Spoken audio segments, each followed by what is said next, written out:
I am Jo Causon. I have the privilege of being the Chief Exec of the Institute of Customer Service.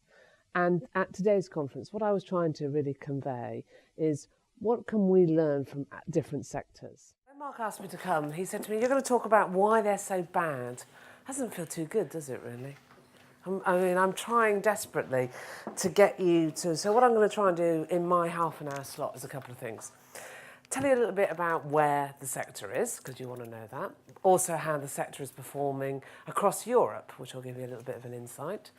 Secondly, to kind of show you what great looks like, and for us then to have a conversation. We've already touched on the bits around culture and aspects of that. So that's what I'm going to try and do in half an hour.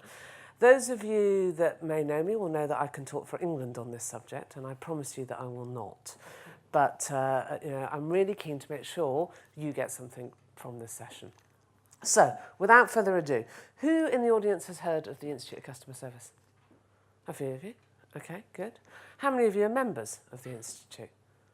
Ah, Sue, we have much to do. So my colleague in the audience here is Sue. And I know Sue is very keen to network with you, as many of you as possible. But if you do want to know more about us, please do ask. But in a nutshell, my mum usually asks me what I do for a living. So here we go. We're an independent, not-for-profit organisation. We're a member organisation. And as Mark already alluded to, our members are pan-sector. So we are not experts in the telco sector, but we are experts in customer service. And 80% of our organisations, we have over 500 organisations. Many of those will be FTSE 100, FTSE 250. And 106 of our organisations are international. So they have an international presence. So sort of give you a kind of size about what we're doing and all the rest of it. Okay. These are some of... Right. Mark talked about the UK CSI, and I'm going to share some data, and I know that Mark already shared with you some aspects of the UK CSI. If you want a copy of the UK CSI, do go and see Sue, and we'll give you that. It's free.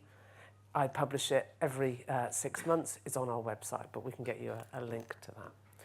And the UK customer satisfaction, if you like, is a barometer of the state of customer satisfaction in the UK. And it gives me a really good sense of which sectors are doing really well, but also which organisations are doing really well. It has over 40,000 respondents and over 10,000 individual respondents, so it's pretty big in terms of a good benchmark. So, let's just go back 12 months. What the hell's gone on in the last 12 months? Quite a lot, looking at this particular slide.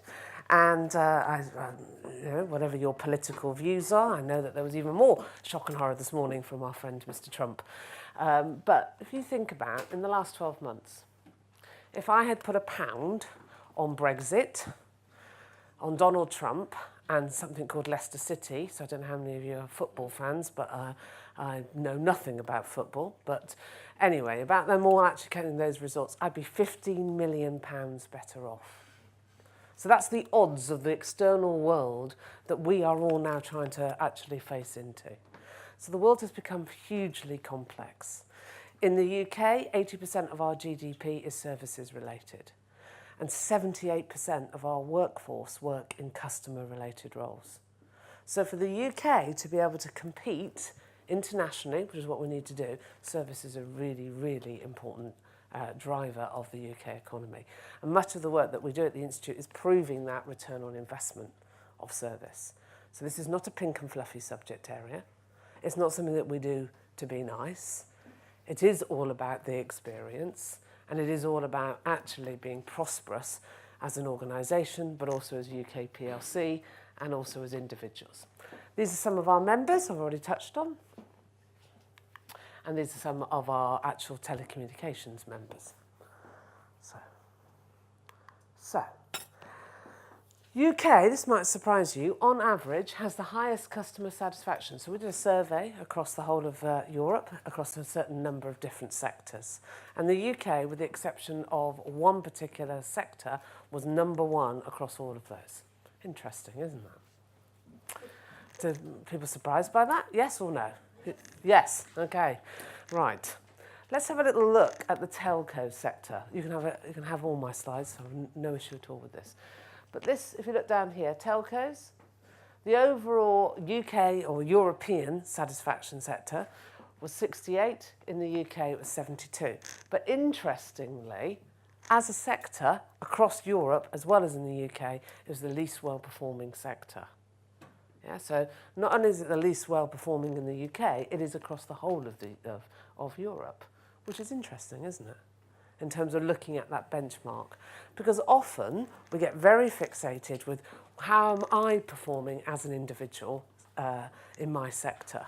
And I'm actually saying that most customers and consumers don't care. What they actually care about is how am I performing against your favourite brand. And if that happens to be a telco brand, great. If it's not, then actually, you know, in the UK, we will benchmark ourselves against the top performing organisations. So people like Waitrose, people like John Lewis. Yeah? Those are some of the top performing organisations. Amazon is the #1 performing organisation. Yes. Looking at utilities, still, okay. Okay, I got it. So Germany is the highest in utilities. It is. You're quite right. Well spotted. Thank you very much for listening. So there is one sector where actually the UK is not outperforming, and that is Germany, and it is in the utilities sector. But across all others, the UK is actually #1. I have to say, that's still not a very good score. Yeah. So the 72.6 is below the 77, which is the average for the whole UK PLC, if you like. So, still more work to do. But as I said to you, I don't want to be totally negative about this. We're moving towards lunch.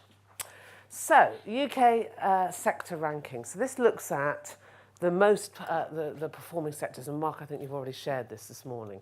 So the top performing sector is the retail sector. Okay, followed by tourism, leisure, banking and building society. And then down at the bottom at the 13 sectors, you've got utilities and you've got telcos. They used to be the other way round. So utilities used to be at the bottom and telcos were swapping. What I think is interesting, though, is you look at the movements. So what is more positive is that those least well-performing sectors have had the greatest improvement in the last 12 months. So there's something to actually hold on to. And it's quite interesting if you look at the utilities, significant improvement. Why do we think that might be the case? Any? It's not smart meters. Not smart meters, no, it's not smart meters. More options. More options. More focus, maybe. So actually, if you look at the utilities sector, they're under huge spotlight, as is the telco sector. Massive impact in terms of regulator, really pushing very hard. But the regulator also is not necessarily pushing hard about penalising people. It's about trying to be the best that you possibly can. So I have seen quite a change in the regulator's attitude in this particular sector, in utilities. But the regulator certainly has a role. So that's quite interesting. But also, organisations in this sector are starting to realise there is an economic value in delivering great customer service. So delivering a great customer experience actually drives long-term sustainability of an organisation. It's back to this point, and forgive me, I don't remember the name of the person that presented it. If you compete on price, that's the only thing that you're ever going to compete on. You have to be able to differentiate yourself in a highly commoditised world. Well, that isn't just about price. That has to be the service game. There was a question. So I was just wondering if you can comment, quite surprised that the banks and building societies are so high given post-global financial crisis. Did you see them drop a lot? A little bit, and actually as a sector, they have been the least moving over the, I can show you our overall graph. So they sort of kind of stayed fairly stable, which is quite interesting. But remember, this is customers that is filling this in. So it's based on, have I had an actual experience? So that's interesting in terms of the halo reputational issue and whether we see that impact over time. That's still not great. It is above the overall average, but there still is work to be actually done. And the stress for me around the banking is actually it doesn't move a lot. And actually it needs to, yeah, because everything is kind of going up. But good question. So how does the telcos and media companies do to the average? So what are the areas where you're actually seeing it? Well, as you see here, customers with a problem. In the telco sector, this is the overall average. So actually, it's not so much that people have a problem, it's about getting the interaction right first time. It's about the amount of effort. What we've seen in the latest UK CSI is customer effort is going up. Everybody know about what customer effort is in the room? Basically, having one score where you get higher customer effort is not good. Yeah, because it means that you and I, as customers, are having to put more effort into the relationship. And customer effort is too high. Trust. We know that there's a direct correlation between customer satisfaction and trust levels are lower in this sector. The ease of getting through and the handling of the complaint. Yeah, so these are some of the kind of key areas that there's a difference between the overall and this particular sector. So these are days, right? 4.9 is a score or a day? It's a score. Yeah. So this is the overall trends. So this looks at the actual telecommunications. So the dark line, dark green is telecommunications, and this is the overall average of the UK PLC, so of the 13 sectors. So it's tracked it fairly consistently. So back to this point about, well, how are we going to make that change? How are we going to actually drive a difference? This shows you, and again, Mark probably talked about this, in this particular sector, the actual performance, because there's a wide range of scores in the actual sector. So GIFGAF at 84, all the way down to TalkTalk at 66. The average UK is 77. Yeah, so it shows you the sort of kind of range and mix of that. And it also shows you the year-on-year change. So some of these organisations have made significant improvement in the last 12 months. Some a little way to go.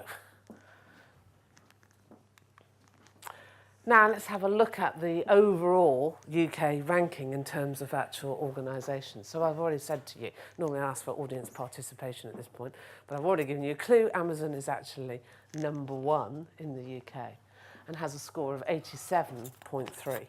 That's 10 points above the average. Interesting. Why do we think Amazon's so good? Minimum effort to interact with the Okay, easy. Ease of doing business with. Reliable. Systems. Fit for purpose. No quibbles written. No quibbles written. Yes. I think the biggest with Amazon is that if anything goes wrong, which it every now and then does, they actually, fix that very, very quickly. Very quickly. Yeah. So we ask customers, so the UK CSI, and I should have mentioned this, is based on 5 key things. And it's based on what customers have told us is important to them. So consumers, the end user. Number 1, ease of doing business with. Is this organisation easy to do business with across all channels? Number 2, when it goes wrong, absolutely how well is that fixed? Amazon have an amazing problem-solving response rate and actually going above and beyond when it does actually go wrong. Number 3, the professionalism of the staff. Yeah, and we're going to talk a bit about that. That relates to the whole point about culture, training and developing our people in the right way. Number 4, around, does the product or service say that it's supposed to do? What I call, does it do what it says on the tin? Yeah. And then the final area is about timeliness. And actually, those are the 5 things that really matter to us as customers and consumers. And what is it that these organisations are actually doing? They're getting those right consistently well. What happened, for those of you in the UK, to John Lewis's, Waitrose, Greg's, Iceland, M&S's financial results? Did they go up or did they go down? They went down, they went actually up in the last quarter. Their finances are actually going up. Now, it's not true for every organisation, but I will argue that over a sustainable period, those organisations that have highest levels of customer satisfaction will actually outperform. So customer satisfaction is really important because it's a predictive indicator. What about the profit? John Lewis's profits went down. Their revenues went up, but their profit margin has actually been squeezed. Yes, it is very important. But actually, if you look at them overall, they're still outperforming in their relative sector. So if I showed you a graph of the retailers, they would still be outperforming in profit as well. They might have fallen, so that the size might have fallen, but they're still outperforming. And that is really important. So over a period of time, in certain sectors, you can see that much more strongly. In the retail sector, it's very, very clear. Market share and revenue outperforms against customer satisfaction. So that's another reason why, this is so important. There's also the other balance of this, is about the cost of poor customer service. In the UK, about 3 or 4 years ago, the Institute went and had a look at this. The cost of poor customer service was costing the UK about 2.2 billion. Yeah, so another kind of really big important rationale as to why this is so important. Okay, UK CSI headlines. These are the things that I think are the way we should probably be actually focusing. What are the things that really make a difference? Well, making the experience easier. Clearly, the number point 2 here, which is a very obvious statement, but preventing problems at source. Consistency across channels. All of us in today's day and age now are expecting you or the company to understand me, whatever choice my channel is. So although digitalisation is absolutely key, being able to have choice is also key. And that's one of the biggest challenges facing many organisations, their ability to be able to provide choice. Moving between efficient service, so we've touched on possibly this morning about robotics, artificial intelligence, what's the future going to be bringing to that, versus the whole kind of thing about actually demonstrating a relationship with the customer or the consumer. So it's quite an interesting, I think, as we're going to be going forward, how do organisations manage that? Because the reality is customer service is not a transaction. So as a customer, I'm very, very happy that I get plenty of information fed to me, functional information, through whichever medium that I actually want. But when it goes wrong, when I need something more than just information, then I want that to feel like a very human interaction. And those organisations that get that balance right, so let's go back to Amazon a second, they do it really, really well. You're absolutely right in terms of the efficiency, absolutely driving that through, and most of the time, that's fine for me. But when it goes wrong, I can actually still talk to somebody. And I can actually have a human interaction with that, and I can actually get that sorted. Prioritising customer services actually means prioritising employee engagement, culture. There is a direct correlation, I've got a slide on this, between employee engagement and customer satisfaction. Those organisations that have higher levels of employee engagement have higher levels of customer satisfaction. And understanding the broader context of your customer's relationship with your organisation. What are all of those touch points and why is that so important? Let me just go back. What do you think the top priorities are for a customer? So I've told you what the kind of 5 key areas are, but are they, what's the most important things for a customer? Problem resolution. Problem resolution? That the product does exactly what it says it does. So the product doing what it should be doing? Let's have a look, shall we? The top 5, these are the most important priorities. Competence of the staff. Staff doing what they said that they were going to do. The competence of the staff over the phone or in person. The helpfulness of the staff. The handling of the complaint and the product reliability. What's this one down here? Can you see at the back? So number 20, price. Okay. Now, certain sectors are more price conscious than others. Utilities is the most price conscious. But something like 27% of us will pay more, considerably more, for a better customer experience. So this is always really interesting to me because people often say to us, all about the price. Well, it isn't about the price, actually. Value for money is in here. So do I think I'm actually having value for money? But it still is quite a long way down that list. What does an active customer look like? So this is back to my whole point of around why this matters in terms of the longer term. Businesses that engage and collaborate with customers see a 30% higher retention rate, a 55% increase in revenue, and 96% improvement in query response time. And those with boards, so I've always, and I'm well known for this, about talking about the importance of the board, and does the board actually measure the right things? Where you see very strong leadership, again, you'll see a much better outperformance in terms of the service agenda. So my questions or my challenges are often, what are our boards doing? Are they measuring the right thing? Is customer service a key part of it? And is it seen as a predictive indicator? Is it part of the overall score? A little bit on Net Promoter. Who in the organisation here uses Net Promoter? Okay, a few people do, yeah.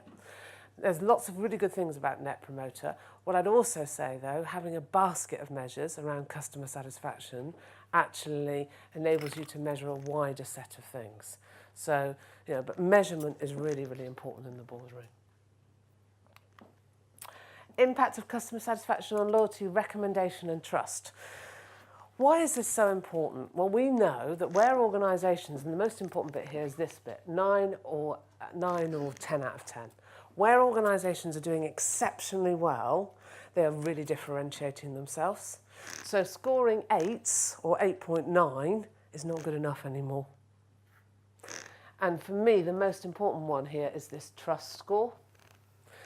Because if you think about, 96%, so if I'm scoring a 9 or a 10 out of 10, I've got a 96% trust rating versus a 48%. And somebody said earlier, organisations get it wrong. Of course we do.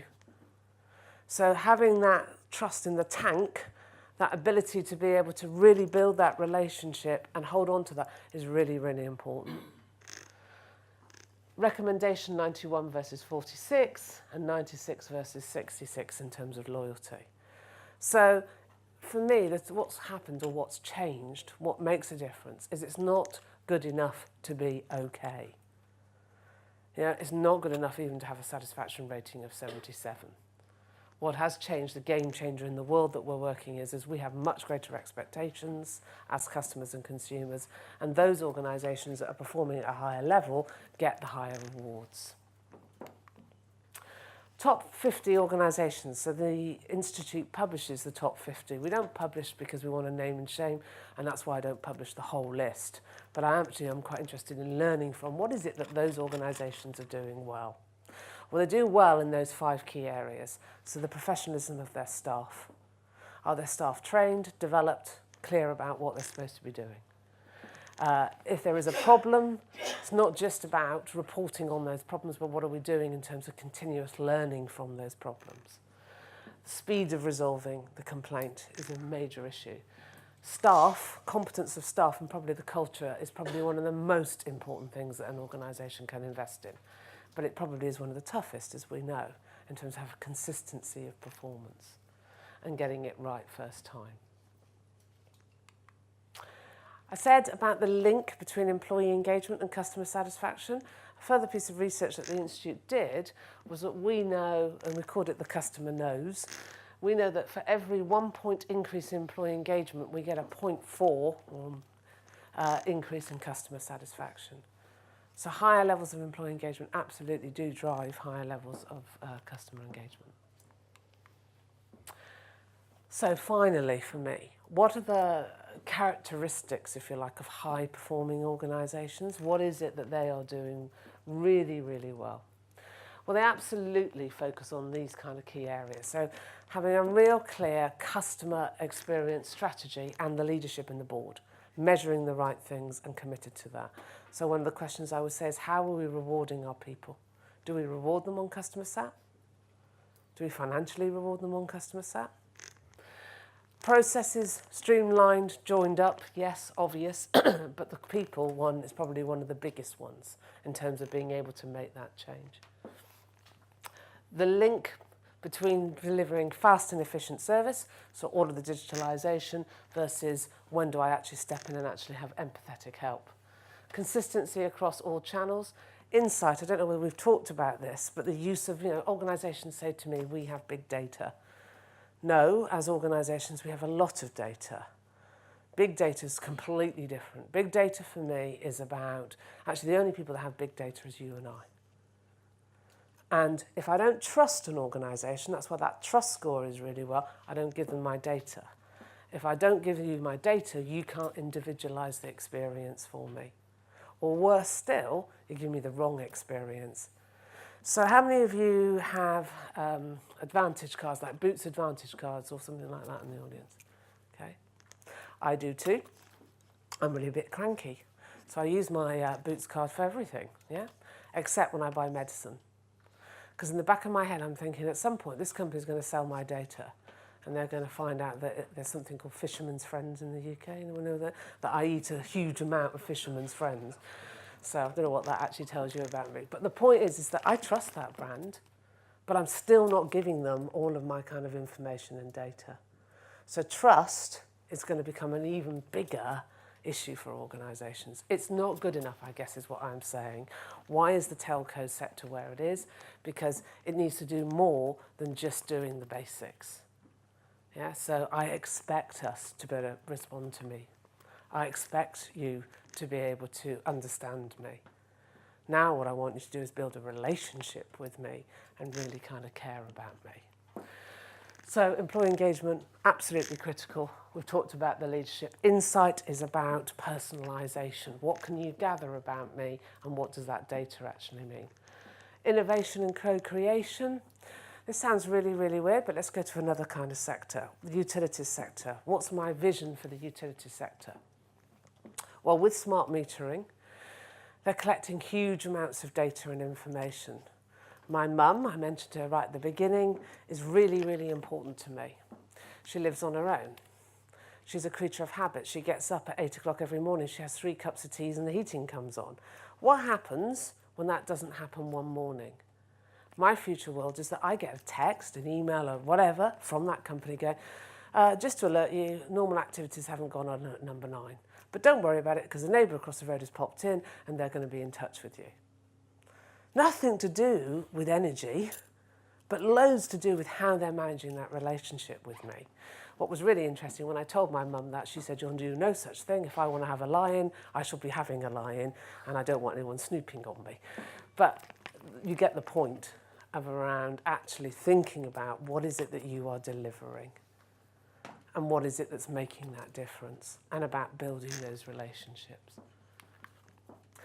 Some of the things that the Institute actually does take some time to have a little look at us. Be really happy to talk that through. Any questions? Thank you.